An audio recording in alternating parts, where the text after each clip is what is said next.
I do not believe that democracy is a good system of governance. I believe that it is based upon a fundamental logical fallacy, which is appeal to popularity or argumentum ad populus. Just because a large number of people think that something is true, is right, is wrong, is false, is real, or fake, doesn't mean that any of those things are true.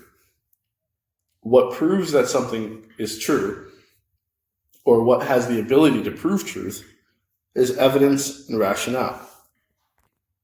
So, if you cannot make a rational or evidence-based argument for something that you say is true or false, then you might be right, but you haven't proved it, so you shouldn't be able to dictate to anyone that whatever you have proposed to be reality is reality, because it could be absolutely false. You haven't substantiated it to be true. Okay, so that is the core of, what it takes to prove something to be right or wrong. Argumentum ad populus is, and let me take a step back. There are multiple ways you can prove something to be right or wrong, right? You can provide evidence, okay? This evidence can be testimonial evidence. You can do reasoning, right? You can use rational. You can use inductive or deductive reasoning, for example. You can even use comparison, potentially, to prove something versus another. There are methods to prove things right or wrong. The big two categories are rational, logical-based arguments, and evidence-based arguments. Okay? You can use one, either, or both. Now, argumentum ad populus is the attempt to say that something is correct because a lot of people think that it is. Okay? So there is a time in the Western world where they believed that the sun rotated around the earth, which is called the geocentric model. Now, it was upheld by the church, in fact, and you were seen as a heretic and an enemy of the state, right? This is the time where the Roman Catholic Church was very powerful. You were seen as an enemy of the state if you would challenge this notion. And the famous astronomer and scientist Galileo in the 1600s figured out that it wasn't true. And he was jailed, and he was even almost executed over speaking the truth against what the popular belief was. The popular belief was that the sun orbited around the earth. Today we know that the earth orbits around the sun. But the popular belief before was that the sun rotated around the earth, and they said this to be true. Another case of example is when a majority population demonizes a minority population and strips the minority population of their rights. And from an empirical perspective, in terms of the damage that it does to the country, in terms of the damage that it does to the individuals involved, this is empirically bad for a society. It is empirically bad for a society for a majority population to demonize and destroy a minority population, right? There are many examples of this in history. We can talk about the United States, where the majority population was Caucasian American, European American. And they said that all people of African descent were inferior, lesser than, less intelligent, and many of them would even go as far as to say subhuman. And because of this, they instituted an entire racist system that completely robbed these people of any semblance of decency in their lives, stripped them of the protections of the state, forced them into, of course, extremely difficult living situations, and, destroyed generations for hundreds of years of African American people from the time of slavery, chattel slavery, not just any slavery. Chattel slavery is, of course, a type of slavery where a human being is turned into the equivalent of an animal. And this is a uniquely barbaric type of slavery. Yes, there was slavery all over the world and for much longer time periods than the American slavery, but there weren't usually chattel slavery. Chattel slavery was uniquely barbaric and uniquely dehumanizing. The stripping of names, the stripping of religion, and the stripping of all rights, and the inability to escape, and being totally damned to that position by your race forever and forever, and the stripping of you from your family. All of that was unique to chattel slavery. Primarily. There may have been other instances where some of these things were done, but as an entirety of a system, this was the chattel slavery system that was different than other forms of slavery. Nonetheless, not to go too deep into that, but then after that, you had Jim Crow laws where you had two-tier justice system. Now, the majority of the population agreed with this. The majority of the population agreed with funding African American schools less from the state, because they claimed that African Americans were less intelligent, so funding them equally to European Americans was a waste of state resources. They argued this. They believed this. There were even scientists that claimed that they had figured this out by comparing skull sizes and brain cavities and all sorts and manner of nonsensical, quack science that they were using to do these justifications. And based on these justifications, they voted in racists. They voted in people that were racist and would continue to make racist laws and uphold the racist system. Now, that was a democratic system. That was democracy. They were not doing something undemocratic. The majority of the population was European American. The majority of the population was racist. So they voted in racist and had a racist system. That's democracy. Adolf Hitler did the very same thing to Jewish people in Europe. The Jews were a minority. The ethnic Germans, or the non-Jewish Germans, were the majority. They decided that Jewish people were the problem in their society. They decided that they should go to concentration camps or be killed or exiled, and that's what they did. They voted in Adolf Hitler democratically. They supported the Nazi Party democratically. That was a democracy. Adolf Hitler was elected. He didn't come by coup d'etat. Adolf Hitler was elected. Okay? So those are just a couple examples. Just because the majority says to do something doesn't make it right. We look at the Rwandan genocide. The Hutus were the majority against the Tutsis. The Hutus said, it's time to eradicate the Tutsis. The Tutsis are the problem with our society. The Tutsis are everything. What's wrong with everything? That's what they claimed. It wasn't true, but that's what they said. That's what the majority said. Argumentum ad populus, appealed to popularity. They had the majority. They appealed to the majority. Certain people propagandized the majority to believe this way. Sure, tensions had been there for some time, but it was a propaganda campaign to tell all the Hutus to go and attack the Tutsis. What did that do to Rwanda? It destroyed the country, right? Nobody wants to go to a country where people are getting killed. But that was the majority population's argument. Democracy is not necessarily good. It can come with a good outcome, potentially. Sometimes it does.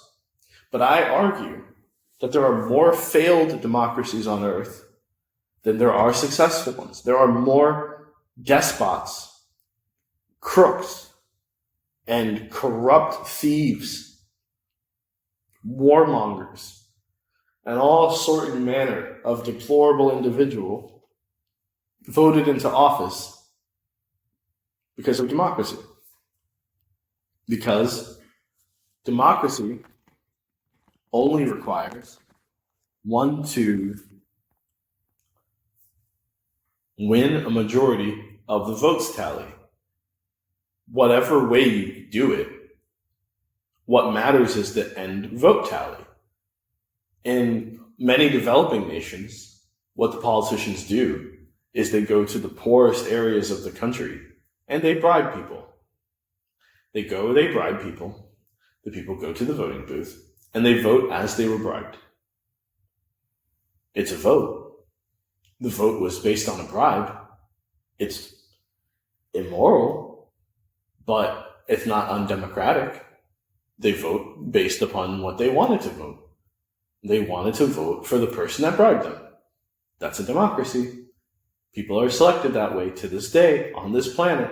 We are still selecting people with democracy, and a vote needs to carry no reason. That's one of the main flaws of a democracy. If I go to a voting booth and do a vote, there needs to be no reason that I do that vote. Somebody could have the worst interest of the country at heart. Somebody could hate a country and say, you know what, I want to vote for the worst possible choice consistently because I want to see the country fail.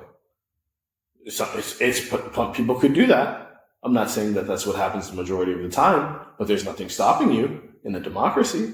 You can go put that vote. You can go vote for the worst person if you want to. There's nothing stopping you from doing that. I'm not saying that that's what usually happens, but there's nothing stopping you from doing so. If you say, I want to see chaos in this country, I want to see this country collapse, I'm upset with this country, I'm going to go vote for somebody that I think will cause chaos. People can do that. People have done it before. Oh, sure. I've heard people admit to it before. It's democracy.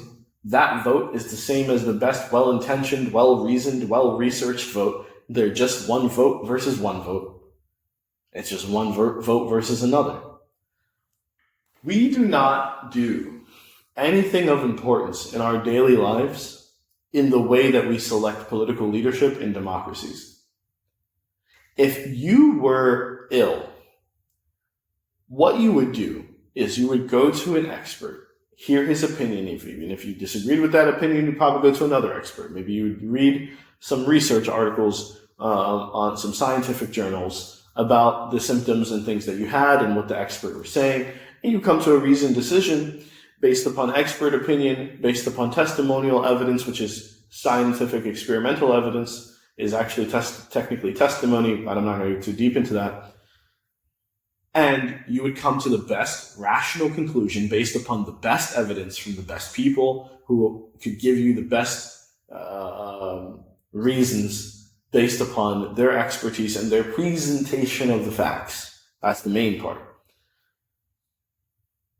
You would not call up everybody you know, I hope you wouldn't do this, and tell them your symptoms and ask them their opinion for what medicine you should take or what treatment route you should go on. You would not do that. Most rational, sensible, sane people would not do that. But that's what we do in a democracy. In a democracy, we look at the problems ailing our society, and then we ask everyone, regardless of their state of mind, regardless of their level of awareness, regardless of whether or not they get the information from a good source. And hey, I'm not saying that the obscure sources are worse. Sometimes a lot of times the mainstream sources are pushing most of the propaganda. That's another problem. So, imagine you, instead of going to your doctor, you put out a poll on Twitter, and you put a Twitter poll, and you told your symptoms, and you asked, your Twitter followers to vote on your course of treatment. Nobody does that. It's extremely irrational. When you get in trouble with the law, you go to a lawyer. When you need to go to build a house, you consult with architects, engineers, and building contractors, the right people who have the knowledge, who, when you ask them a question, can give you reasons as to why they're choosing this particular material versus this material, why they're saying the foundation needs to be this thick. They can show you the calculations, they can show you the mathematics, they can prove it to you that what they're saying is accurate. You can take it and say, yes, I think it's accurate. You can send it to another engineer and have them cross-check it, etc. And so this is a very rational process. This is how we build structures. How we don't build structures is we don't go to the man on the street and say, hey, I'm building these steel columns for my house or my building, and how thick do you think they should be? And take the opinion of 1,000 people, maybe 1 or 2% are qualified, and you take that opinion and you take that opinion over the opinion of the architects and engineers and building contractors. That's democracy. Democracy at this point is more religion than it is rationale. We have been indoctrinated to believe in democracy, even though it is irrational. It is full of exploits. Most people in a democracy vote based off of what they feel or what they think. Now, if I manipulate public thought and get people to believe things that are not true and tarnish somebody's image, maybe a politician who maybe would have been the best choice, but I obscure people's access to them, I give them less coverage, I tell lies about them, I minimalize them, and then I push out propaganda in general all year long. Is it reasonable to assume that you will get the best outcome from a population that has been essentially manipulated? So if a bunch of manipulated people go and make a choice, do you think that that choice usually is going to come out positively? I would say no. Now, what am I proposing as an alternative? I think it's good that I start talking about an alternative. I start talking about solutions rather than just talking about critiques. And I am working on writing a book to fully flesh out this solution. And I'm not the person that invented it, but I think that it is represented in literature, in debate, in the public course of thought, because, again, democracy is a religion, and if you argue against democracy, you are a heretic. You are blaspheming. This is the way people treat it. And I'm not even really being too exaggerational. People really treat democracy as a religion, even though it doesn't make sense. Even though we see catastrophic failures of democracy all around the world, because we're just using appeal to popularity. The solution that I advocate for is called epistocracy. Epistocracy comes from the root word, or the relational word, let me say, epistemology, coming from epistemics, the study of knowledge. The study of knowledge and the acquisition thereof. And essentially what epistocracy is based upon is rule by knowledge, rule by facts, ruled by evidence, ruled by well-reasoned argument. So instead of a political campaign consisting of political parties that go up on stage and just start saying whatever, true or untrue, epistocracy works by selecting the most qualified people based upon, number one, their history of qualifications, number two, the history of their character, right? Criminal records, other accounts that can be substantiated about their conduct.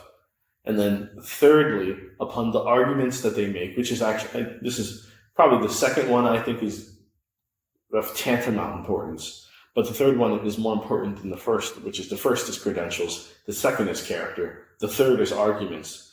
And the arguments must be well-reasoned, substantive arguments for policies and the direction generally that they would take their particular office or their particular department of the government, and then for the, let's say, call it the president, where he would argue for the general direction of the nation.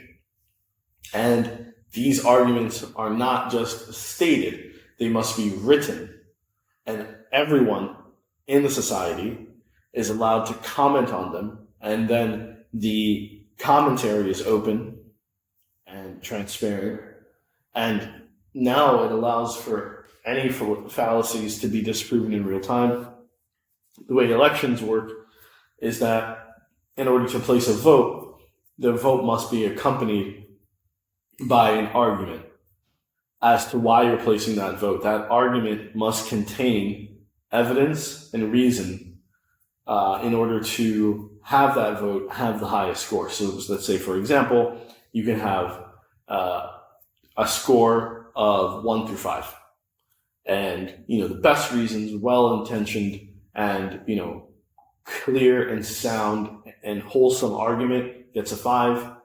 And here's the part where a lot of people argue about epistocracy with disenfranchise. If you just submit a vote that has a ridiculous reason, or, there are people that will vote and say something like, my family has always been this party supporter, so I'm voting for this guy. That type of argument, that type of reason gets a 1. Then you're asking, how do you judge it? You judge it based upon a panel, a board, epistocratic election committee, and whatever that board votes, their conclusion on your argument is also open. The best way for this to work is with an open internet-based system of voting, and then you can respond to anyone's any critique of that person's vote, and you can give your argument and ask for an appeal for the vote's validity in terms of its impact and weight score. Is this a much more involved process? Yeah, of course. But why wouldn't we put much more effort, much more reason, much more thought, much more research into selecting leadership, right? We shouldn't just be able to go to a voting booth, punch a card, and leave with no reason. It could be for any reason that you're choosing that vote. And then we're getting these terrible results, right? If you look at what's happening to whatever we're calling democracy in Africa, it's a joke, right? Quite frankly, it's a joke. We have despots from sea to sea, and, they win these so-called elections. They do all manner of hook and crook to do so. And of course, you can manipulate the vote tallies, because if the tallies are just tallies, but now they need to be tied to reasons behind them. This allows for more data points for detecting fraud, because you can start to detect similarities between the votes and say, hey, somebody's vote stuffing. And furthermore, putting forth a well-reasoned argument, and the argument should be able to be delivered as a voice message or via text. Being able to manipulate this type of election, I'm not saying it's impossible, but it's a lot harder than the paper ballot boxes or the electronic voting machines with some digits that you can hack into and just change the number. So, there's much more of a paper trail with each vote. There's a reason behind the weight of each vote, and everybody gets to see it, and it's clear. There's transparency behind the vote. The votes are tracked by ID number. Somebody can check and make sure that their ID number's vote was counted in the tally, and the final tally system is transparent. And the government as well is divided up into knowledge-based sectors. One of the problems that we have with democracies is we have a bunch of lawyers making decisions on the environment, on science, on technology, on war, and they have no idea about these things. These things should be segmented. People with a financial background should be able to, be within a financial committee, and that should be, they shouldn't be even allowed to make environmental decisions. You are a financial person. They shouldn't necessarily, they should be allowed to participate in the part of the debate in terms of war when it comes to the economic aspects. But in terms of strategy, they shouldn't really be allowed to have input there because they don't know those things, right? Like, I wouldn't want to have an input against generals for war strategy if, I had no idea of, the basics of war strategy. You shouldn't want to have those things, right? We have lawyers making healthcare decisions, right? We have lawyers deciding on what the healthcare system should be. It should be somebody with a degree in public health, degrees in public health, or, more important than degrees, experience in public health, much more important. But usually in those fields, you require a degree anyway. So the government should be segmented into these blocks. So instead of a big, singular Congress, and furthermore, no political parties, right? What is the value of a political party? A political party is just to, encompass an ideology. And then people start to become beholden to these things. And then the people start to otherize each other. But at the end of the day, what you're really supposed to be doing is working towards a common goal, which is moving your nation forward. A political party just creates division. No more political parties. There's just the government and the people working within the government to have a positive end. There's no campaigns, right? There's just promotions or nominations. You can ask for yourself to be put into a nomination for a position. You can submit your resume and your reasoning for why you think you should be there and what you would do with that position. People can vote based upon that with, again, reasonings and evidence. And that is how we select leadership. And then, in terms of their decisions, people shouldn't just be able to pass decisions and have the rest of the population watch in awe once the government makes particular decisions, with some exceptions in terms of the military council, in terms of times of being in war, not whether they're going to go to war, but the times of being in war, decisions at a certain level, once a certain thing is running, once a certain system is running and certain things have been agreed to, you have to be practical and you can't use a slow method. But in terms of, let's say, passing new legislation, before the legislation is passed, all citizens should be allowed to vote and put reasoned votes behind it, and with the same scoring system. And the citizens, if they make well enough reasoned arguments, should be able to vote against the legislation. The people that are part of the relevant councils can also submit their votes. In fact, anybody in the government can submit their votes, but they shouldn't be the ones writing the legislation and creating legislation. Their arguments are also weighted in the same weighting system, in the same scale as the rest of the population. In fact, I think this is more of a fair system because this system keeps people accountable. It doesn't allow people to just start, making decisions and, flip-flopping on their campaign promises and start doing things that are completely contradictory to what they said they would do. This means that, hey, every single decision I'm going to make is going to be not just immediately enacted because the people here in this body who are all, on the take with me from various corporations and individuals, and we're passing laws on their behalf. No. And instead, it's, put the legislation up, have it up for a necessary amount of days, depending on how long it is, and allow everybody to vote on it. And the citizens should be able to vote down legislation. It shouldn't just be representative.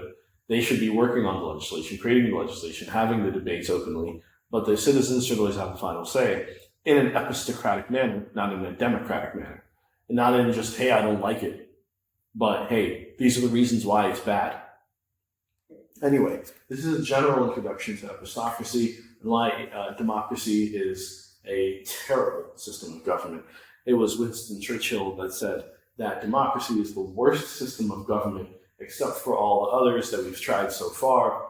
And I posit to say we need to try a new one, epistocracy. My goal is to complete this book and to try an epistocratic system on a small scale, record the results, and publish them. And I hope to do this within my lifetime. Please, let's debate. Let's debate down in the comment section. I'm not going to try to somehow appeal to video maker authority, as I see other people do sometimes on YouTube. I am going to listen to everyone's input, and I'm going to make stay true and not hypocritical to the nature of the video, and make well-reasoned, rational arguments. And hey, if you've got me on something, it might take me a while to come up with a good response, but I've generally gone through quite some thought process, and I've done some work and some research on writing this book, and I'm quite convicted that making decisions based on rationale and evidence is the best way to make decisions for human beings and for human society. So I am convicted in this way, but I'm all for arguments for democracy, or even some people make an argument for monarchy. I didn't touch on monarchy, but I'm not going to dismiss it out of hand. There are good arguments for monarchy. There are bad arguments for monarchy too. There are reasons I can argue against monarchy as well. But I don't think monarchy is the overarching system that is being mostly touted today as this thing that we should strive for. I think the general zeitgeist is saying we should all strive for democracy, but democracy is not actually a good system. So subscribe for more of this if you think that this is an interesting topic. I'm going to continue to discuss this topic amongst other related topics. And let's have a debate down in the comment section, a good old-fashioned debate with respect, no ad hominem. Take care.